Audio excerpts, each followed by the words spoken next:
এখনকার দিনে পাগল বলবে বলবে কি বাড়িতে মানুষ হবে, কিন্তু তিনি বলেন যে আমি যা পড়ার কোনো জিনিস আমি জানি, আমার আর কোনো চাহিদা নেই, আমার বন্ধুটি পরীক্ষা করে। এবার এরও আগে তিনি যখন স্কুলে পড়তেন ছোটবেলায় ঘটনা শুনেছি আমি বইয়ে পড়া থাকে অনেকে, যে পরীক্ষা দিতে যেতে দেরি হয়ে গেছে, মা বলছেন আজকে তুই দেরি করবি পারবি না পরীক্ষা, কোশ্চেন আছে চলে গেছেন, তাড়াতাড়ি পরীক্ষা হচ্ছে, সব কোশ্চেনও মাস্টার দিয়ে দিয়েছেন, উনি সব দেখছেন কিন্তু আর কিছু করছেন না, এদিকে তাকাচ্ছেন। তো অদ্ভুত লাগলো মাস্টার, তুমি কি ব্যাপার, তুমি দিচ্ছ না কেন, সকলে লিখছে, তুমি জানো না নাকি পড়নি? হ্যাঁ জানি, যার কথা হয়ে গেল লিখলে একটা অসুবিধা আছে, কি তুই মার কথাটা মিথ্যে হয়ে যাবে, কারণ মা বললেন যে তুই আসলে পারবি। আচ্ছা এটা কি ব্যাপারটা কি একটু ভাবতে পারে, তাই না? আমার মনে হয় যে সবকিছু চিরন্তন ভাবে আঁকা গোড়াটা জানে সেইরকম বলতে পারে, তার কোন একটা প্রসেসের মধ্যে যে শেখার কিছু নেই, আর তাকে কেউ কিছু তুমি কিছু জানো না বললেও তার কিছু দেয় না। আসল জ্ঞানী যে জ্ঞাতা, যে জ্ঞান মূর্তি, তার কাছে আমি জানি আমি না জানি বলে তার কিছু দেয় না, তাই না? একটা বাণী আছে ঠাকুরের, আলো যেমন বলতে পারে না আমি আলো, ক্ষিতি যেমন বলতে পারে না আমি ক্ষিতি, বায়ু যেমন বলতে পারে না আমি বায়ু, তেমনই ঈশ্বর কখনো বলতে পারেন না আমি, তেমনই যে জানে সে কখনো বলতে পারে না যে আমি জানি। তাই ঠাকুর বলেন আমার কাছে সমস্ত জানাগুলো অজানার মতো হয়ে আছে। আমার কথা ভাবার মতো জানাগুলো অজানার মতো হয়ে আছে। আচ্ছা আমাদের নিজেদের শরীর গঠনের মধ্যে কেমন কিছু আছে যে জানাগুলো অজানার মতো হয়ে আছে? আছে।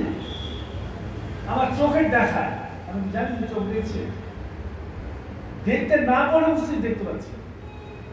তার মানে অসুস্থতা যখন হয় তখন দেখা যায় যে চোখটা দেখতে পাচ্ছি, তার আগে কখনো মনে হয়।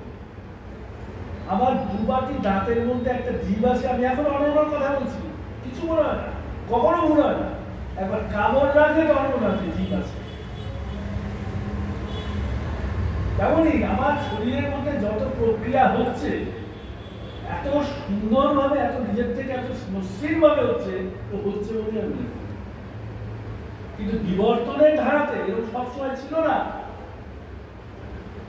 একসময় জীবকে নিঃশ্বাস নিতে হতো চেষ্টা করে করে করে করে করে সেটা ওতপ্রোত হয়ে গেছে, তখন আর জানাই যাচ্ছে, ব্যতিক্রম বলে জানা যাচ্ছে। জানার বদজ বলে আমি জানি মনে হবে। তাই ঠাকুর বলেছেন আমার মতে বকবকানি পূর্ণ অর্থের চিহ্ন নয়। একটা কলসিটা যখন জলের মধ্যে ঢুকানো যায় কি শব্দ হয়? বক বক বক বক বক শব্দ। কখন শব্দ হয় না? যখন ভরে যায়। ঘি গরম করে যখন লুচি দেওয়া যায় কাঁচা তেলে, তখন কি হয়? চেঁচে চেঁচে চেঁচে করবে। ঘি গরম হলে পরে লুচিটা দিলে কোনো শব্দ হলো লুচিটা খুলে। তারপরে ভেতরে যদি মাল থাকে তাহলে বেশি কথাবার্তা বেরোবে না, জিজ্ঞাসা করলে বেরোবে। জানার আকুতি নিয়ে বলা আছে যে এখন যে অজ্ঞবিজ্ঞ পড়া হলো, গীতাতে বলা হয় শ্রদ্ধা মান লাভতে জ্ঞান, যে শ্রদ্ধা আছে, যার একটা ইন্টেন্সিটি আছে, জানিয়ে ইন্টেনশন আছে জানার, সেই জ্ঞান রাখবে। তাই জ্ঞান লাভ করতে গেলে জ্ঞানীর প্রতি শ্রদ্ধা দরকার। সেই জ্ঞানীকেই অন্য ভাষায় কি বলে? আচার্য।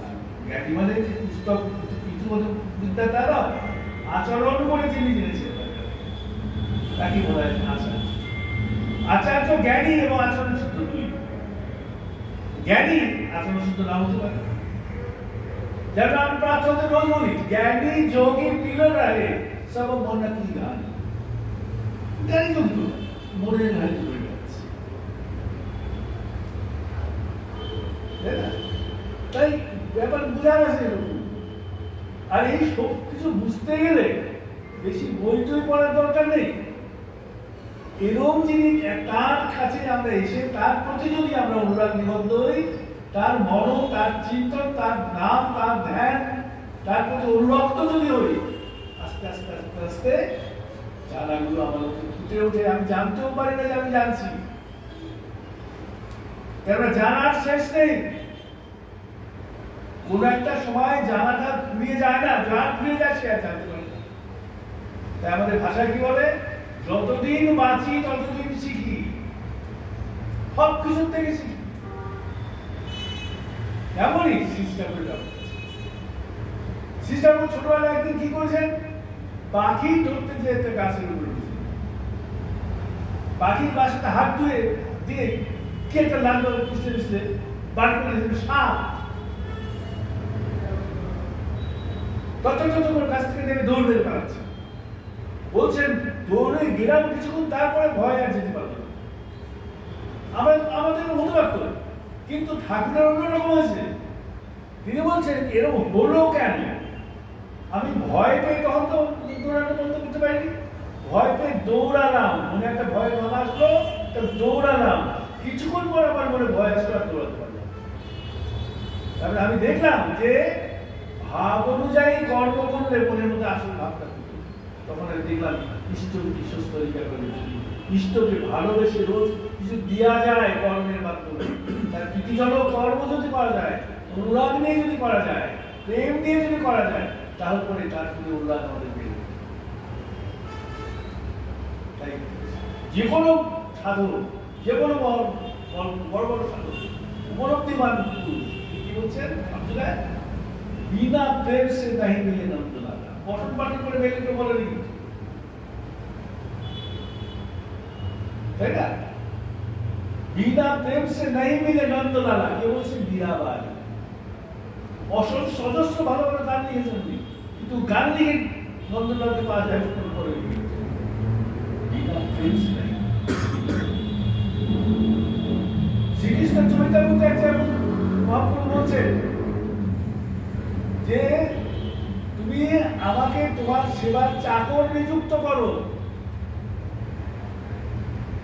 আমি যেন তোমার চাকর হই, আর বেতন হিসাবে তুমি আমাকে প্রেম দিও। অপূর্ব ভাবে বলছে, বেতন হিসাবে, চাকর তো বেতন দিতে হবে তো মাসওয়ারা, তুমি আমাকে প্রেম দিও, আমি যেন তোমাকে ভালোবাসি। তিনি বলছেন প্রেমের মতো সম্মোহন কারক আর কি আছে? তিনি বলছেন there is nothing more magnetic than love. প্রেমের মতো আকর্ষণকারী আর কিছু নেই।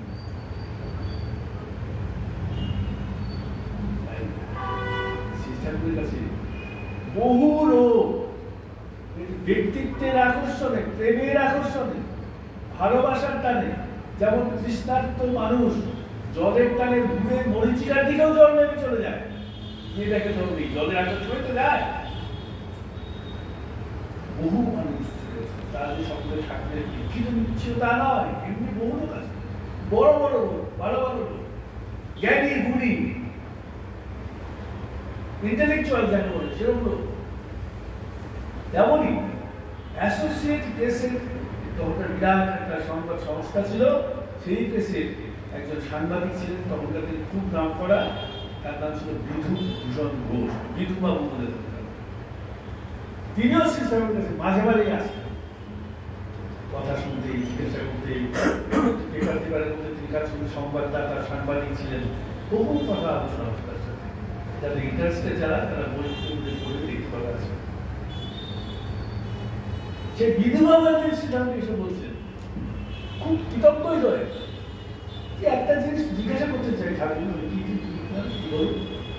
বলে যে আমরা বহু জায়গায় যাই, বহু লোকের সাথে বহু বিষয়ে কথা বলি, কারণ জানি আমরা পড়াশোনা করছি,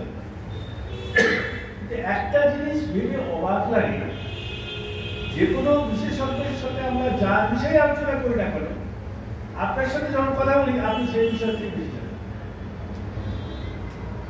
এত আপনি জানেন কি নানা রকম জিনিস যে এই যে রাজনীতি, ধর্ম, এটা ওটা সেটা, বিদেশি, কি না জানেন আপনি? জানেন কি করে জানেন?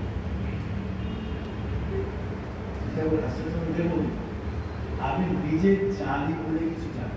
এই আবার সে একই কথা বলছি, যেটা আমরা প্রার্থনাতে রোজ বলি, জানা অজানা সমান তোমার, বিজ্ঞই ট্রান্সফার। বিজ্ঞ কি? বিজ্ঞ কিন্তু সবকিছু মিলিয়ে, যেমন কালকে বলছিলাম, বস্তু জানায় জ্ঞান নিহিত বিশেষ জ্ঞানী বিজ্ঞান, যে সবকিছু বিশেষভাবে জানে, আগাগোড়া জানে, আত্মবান্ত জানে, আত্ম স্তম্ভ পর্যন্ত জানে।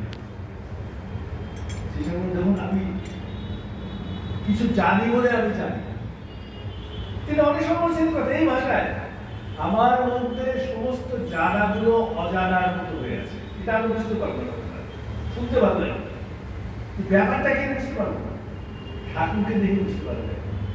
আমরা বুঝতে পেরেছি কখন বলবো, হয়তো এটা ক্যালেন্ডার চলছে, আমরা বলি কি রে ক্যালেন্ডার কিসের ছবি, একটা বাচ্চা চুরি করে বসে আছে। আচ্ছা, এটা কি জানতেন না? নিশ্চয়ই জানতেন না।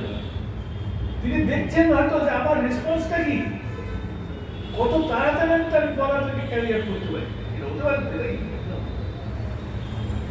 এরকম করে প্রত্যেকটা মানুষকে নানা ব্যাপারে ব্যাপৃত রেখে ওই মানুষগুলোর উন্নতি করার জন্য তিনি ব্যস্ত থাকবেন। তার নিজের কোনো পূজার মতো ছিল না, তার নিজস্ব একটা বাক্স ছিল না, এরকম ভাবে আজীবন বসতে খালি গায়ে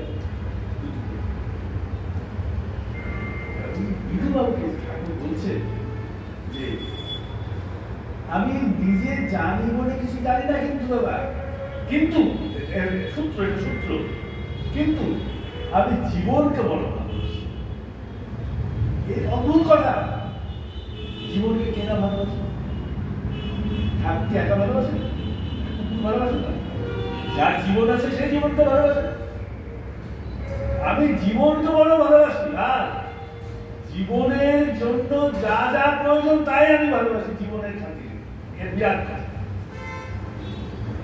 আমরা এরকম করে দেখতে পারি কি, জীবনের জন্য যা প্রয়োজন তাও জীবনের জন্য, জীবনের জন্য যা প্রয়োজন ভালোবাসতে হবে। কেন ভালোবাসতে হবে? তাহলে জীবনে থাকবে না।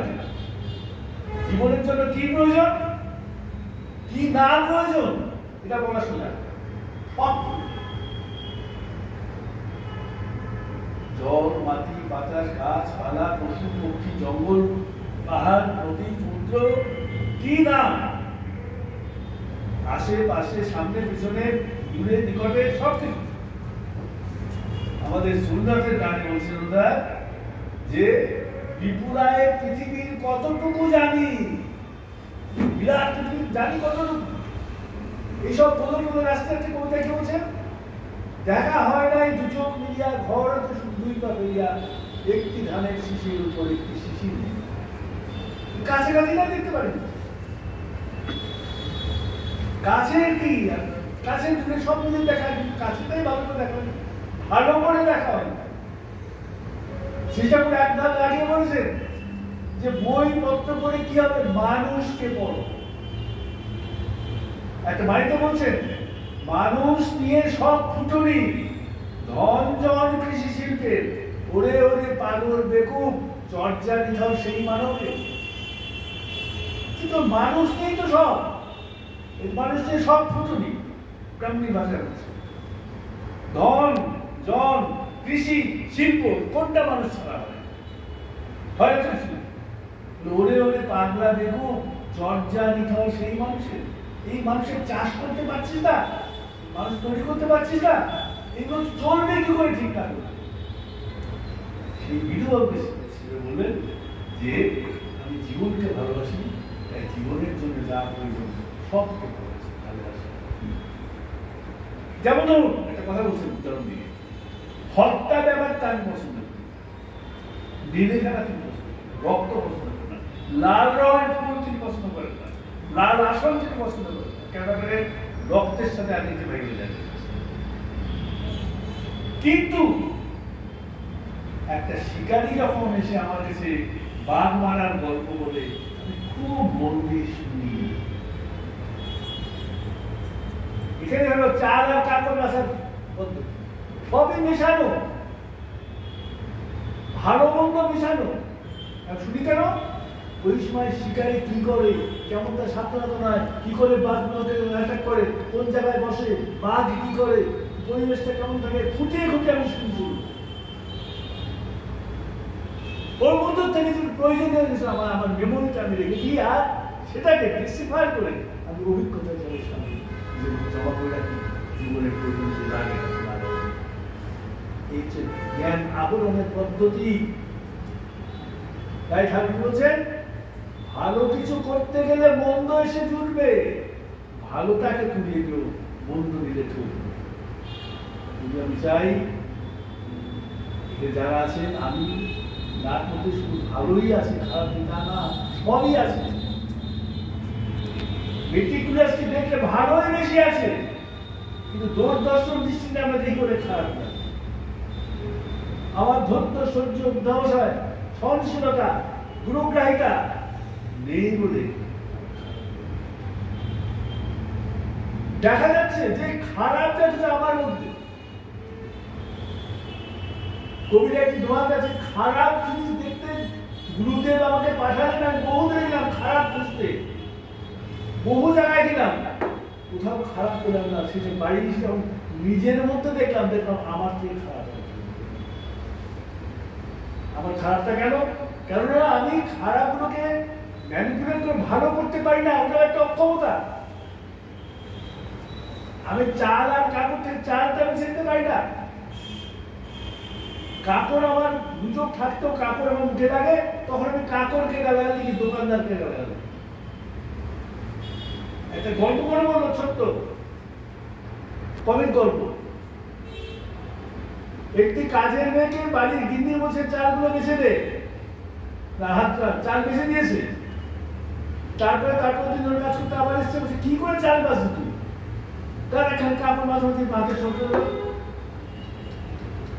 কাজের মেয়েকে বললো যে আপনারও তো দুটো চোখ ছিল, কাকুগুলো বেছে ভাত থেকে খেতে পারলেন না? আমার নয় বাস্তব চাইতে হয়ে, আপনার তো দুটো চোখ আছে, কাকুগুলো ভাত দেখে খেতে পারতেন। এরকমই হয়ে যায়। তো বিধুবাবুকে ঠাকুর বললেন যে মানুষকে ভালোবাসলে মানুষের জন্য যা আপনার রেখে দিয়ে হলো, আর তেমন করেই আমি আমার অভিজ্ঞতাকে সঞ্চয় করে রাখি। তাই দেখা যাচ্ছে কি সমস্ত কিছু নিয়ে আমরা আছি, আমাদের নিয়ে সমস্ত কিছু আছে। তাই আমরা সকলে মিলে একটা ইন্টিগ্রেটেড অখণ্ড জীবন দর্শনটা বাদ দেন, অখণ্ড জীবন দর্শনটা পরে শেখা যাবে। আমাদের জীবন অখণ্ড জীবন, খণ্ড খণ্ড করে দেখতে বলবে। যেমন আমাদের শরীরের মধ্যে কি আছে? কোটি কোটি সেল, কোষ আছে। এখানে একটু জায়গাতে কোষগুলো মারা গেল, এই জায়গাটা অবশ হয়ে গেল। আমার মধ্যে থেকেও অবশ, কেন? ওখানে স্নায়ুতন্ত্রগুলো খারাপ হয়ে গেল, নার্ভাস সিস্টেমটা ওখানে কাজ করতে আরম্ভ করলো। আমার মধ্যে থেকেও সে আমার মধ্যে না থাকার মতো হয়ে গেল। সেগুলো ভয়ের ব্যাপার। আমি বৃদ্ধি পাচ্ছি, এটা তো ম্যাথমেটিক্স। একটা প্রপোর্শনাল একটা বডি বেড়ে যাচ্ছে জন্মের পর। কি অপূর্ব বিজ্ঞানের ব্যাপার, প্রপোর্শনালি বেড়ে যাচ্ছে। আবার একটা হাত অনেক লম্বা হয়ে গেল, একটা হচ্ছে ছোট, এটা হচ্ছে না। সুস্থতার লক্ষণ কি? আনুপাতিক ভাবে বৃদ্ধি পাচ্ছে। এই বৃদ্ধি পাওয়াটা ভগবানের হাতে কি সায়েন্সের হাতে বলে বৃদ্ধি পাচ্ছি, কিন্তু আমার হাতে যে বৃদ্ধি পাওয়ার ঘটনা সেটা কিন্তু বন্ধ করে দিয়েছি। আমি বৃদ্ধি পাচ্ছি, পরিবেশে বৃদ্ধি পাচ্ছি না।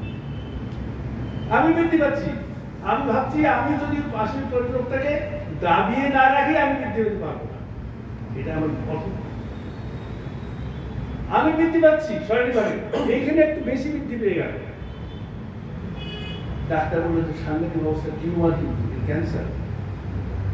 বৃদ্ধিটাই ভয়ের মতো হয়ে গেল। ঠাকুরের কাছে প্রার্থনা করলাম যেন বৃদ্ধি না পেলে যেন বেঁচে যায়। মানে বৃদ্ধি পেলে যে ভালো তার কোনো মানে নেই। আনুপাতিক ভাবে সকলে মিলে একসাথে পেরে না হতে পারে, ভয়ের ব্যাপার আছে। তাই ঠাকুর কি বলছে? ধর্মের সবাই বাঁচে বলে, এক পেশে পর্যন্ত না। দেখা যাচ্ছে যে এই যে সম্পূর্ণভাবে সবকিছু আনুপাতিক ভাবে বেড়ে ওঠা, এটা করতে গেলে কি চাই? এটা করতে গেলে চাই একটা একাগ্র চেতনা, একমুখী ধ্যান, একমুখী তৎপরতা। একমুখী কোথায়? সবকিছুর মধ্যে কোথায় বাঁচা বাড়ার লজমা আছে, কোথায় বাঁচা বাড়ার সম্পদ আছে, ওটা খুঁজে পাওয়ার ক্যাপাসিটি বাইন্ডিং হচ্ছে। আমাদের দেশে সবচেয়ে পুরনো সোনার খনি কোলার, সবাই জানে সোনা পাওয়া যায়। হতে সোনা পাওয়া যায় কি? কাদা মাটি এইসব সব পাওয়া যায়। সোনার আকর কি বলে? খাদ না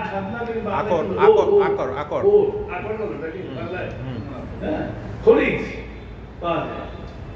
সেটা কি সোনা না? ওটা কি করতে হয়? রিফাইন করতে হয়। কোথায় করে? কারখানায়। সে কারখানায় কি আছে?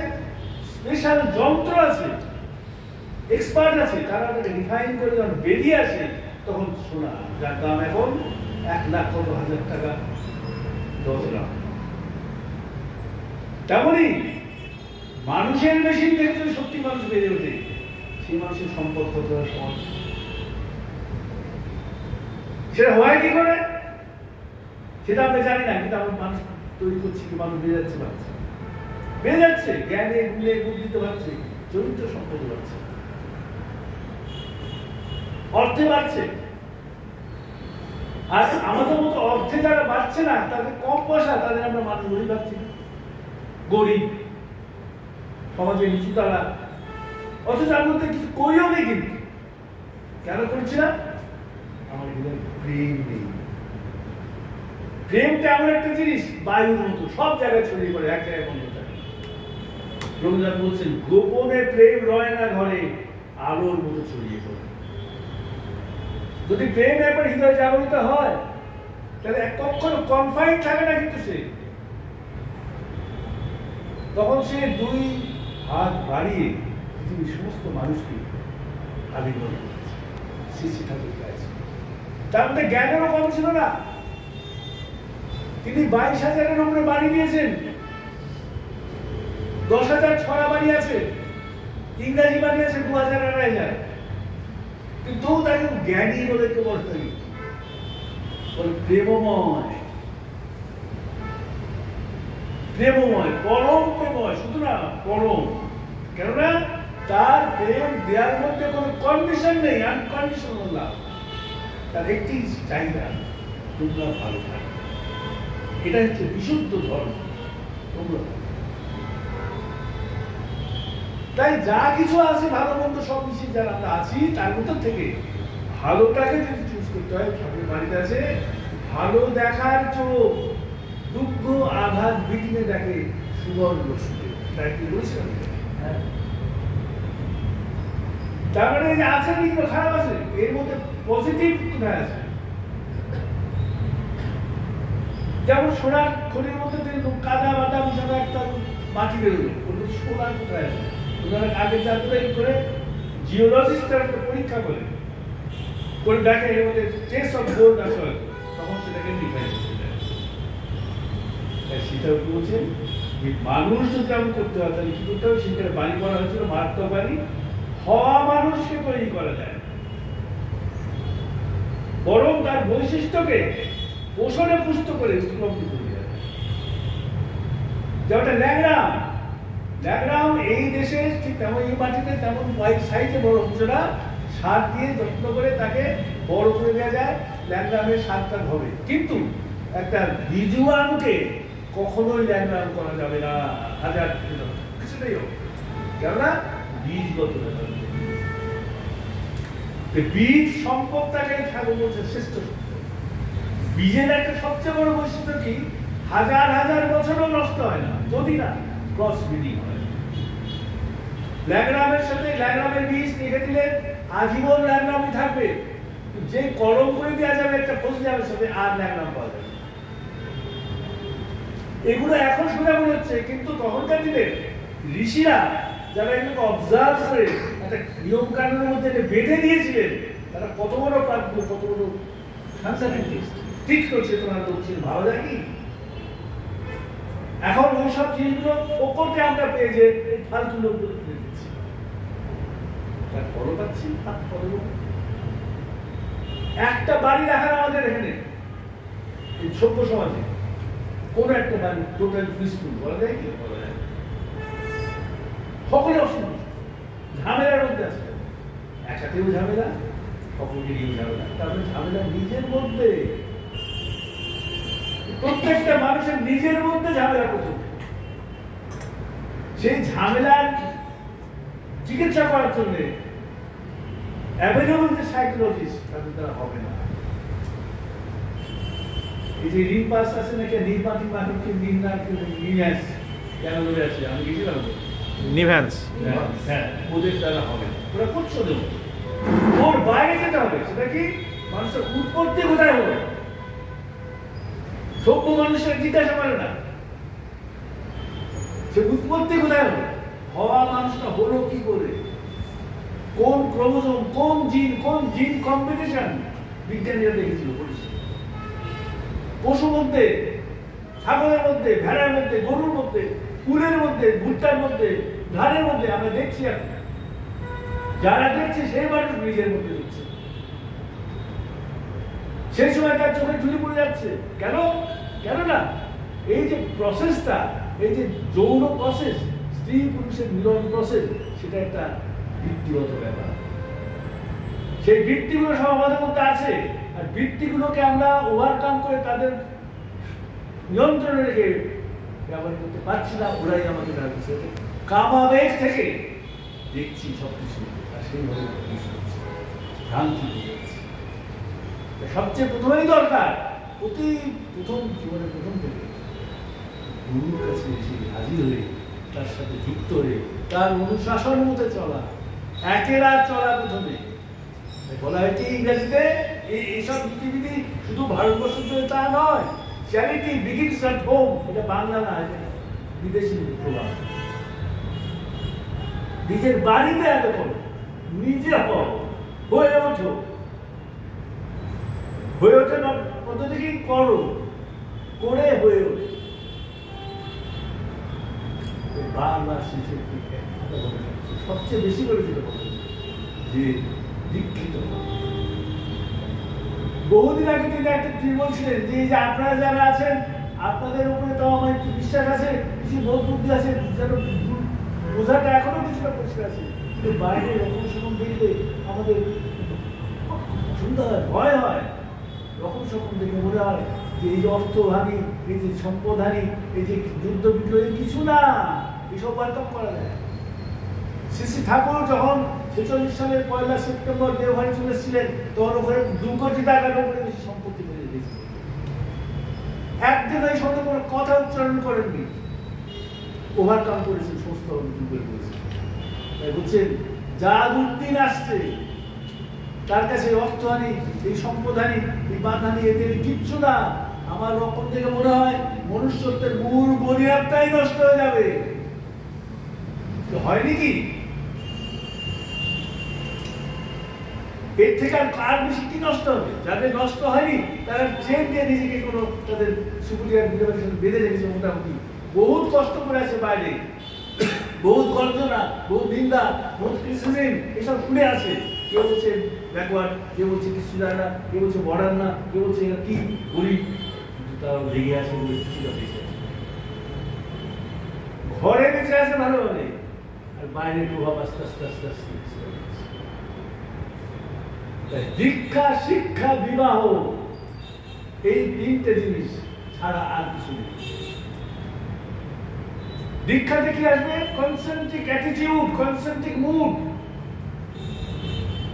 শরীরটা জিনিসটাকে একীকৃত করা, সমস্ত জ্ঞানকে একীকৃত করা। এখনই পড়া হলো, সবকিছু একসাথে করে জানা হবে না, সমস্ত জানাগুলির মধ্যে সূত্র চলে আসতে হবে। সেই হচ্ছে সূত্র সৃষ্টি, না হলে সব বিক্ষিপ্ত হয়ে যাবে, জানাগুলো এক সূত্রে কেটে উঠবে না।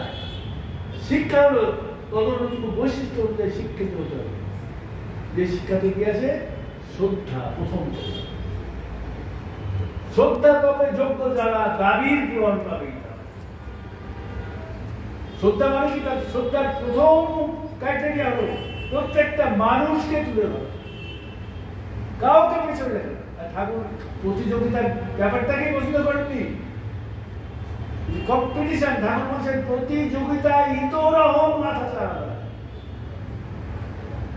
প্রতিপূরণে আত্মপ্রসাদ, চিত্তপ্রসাদ, প্রতিপূরণে। আমি একজনকে পেছনে ফেলে এগিয়ে দিলাম, আমার অহংকার চিত্ত হবে, কিন্তু একসঙ্গে দুজনে এগিয়ে গেলাম, তাতে আমার চিত্তপ্রসাদ হবে, আত্মপ্রসাদ হবে। কত সুন্দর কথা, কত সত্য কথা।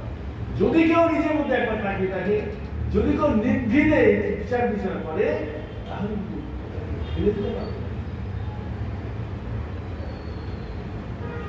বিপদগ্রস্ত কাছ থেকে হাত গুটিয়ে নেওয়া আনন্দের, না হাত বাড়িয়ে দেওয়া? আমার নিজের সত্তা কি বল? বাঁচিয়ে বেঁচে থাকাটাই আসলে বাঁচা।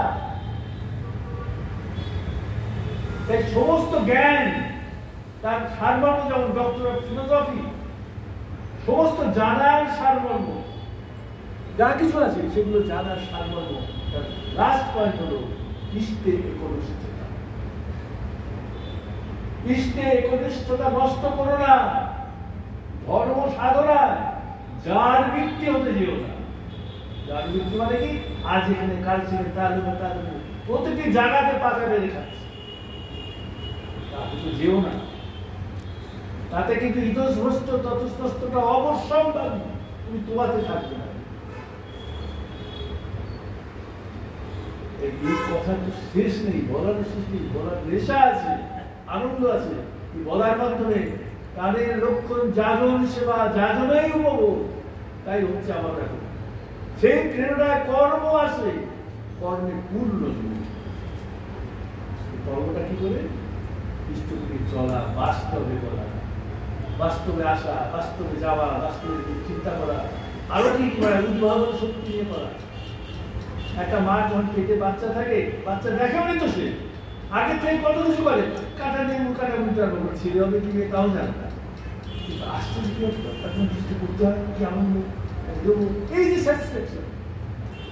ইষ্টকে নিয়ে যদি আমাদের স্যাটিসফ্যাকশন হয়, আকু আকু রকম হয়, তাহলে এই যে বাইরের যেসব ডিস্টার্বেন্স আছে, রাহাজারি দেখাচ্ছে, এর কোনো মানে হয় না। কিন্তু পরকে সব ঠিক হয়ে যাবে।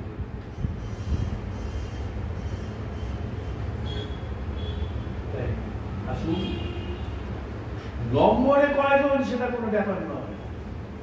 God and one makes the majority. ইষ্টে, ঈশ্বরে সমর্পিত কিনা, সেটাই আসল। আমরা যে কজন আসি, আসুন আজকে 13ই সেপ্টেম্বর সিস্টারের ইংরেজি জন্মদিনের আগে আমরা এখানে তার চরণে প্রার্থনা জানাই, আমরা যেন নিজেদের তার শ্রীচরণে চিরদিনের জন্য কর্মময় সমর্পণ করি। জয় গুরু।